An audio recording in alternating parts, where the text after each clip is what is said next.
Face aux défis sanitaires, la coopération régionale, elle est essentielle pour accélérer la lutte contre les pandémies.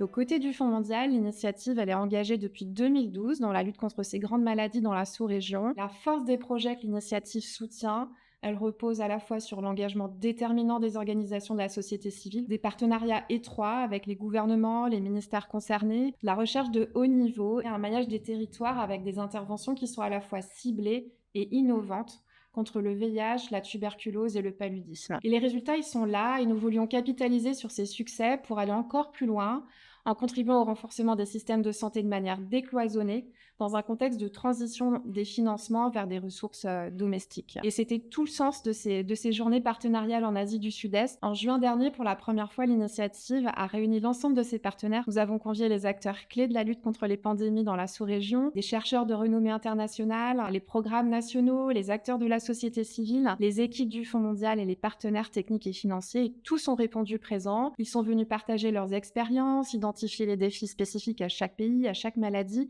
et puis faire émerger des solutions qui soient partageables. Ces journées, elles l'ont montré, l'initiative, elle joue un rôle catalyseur.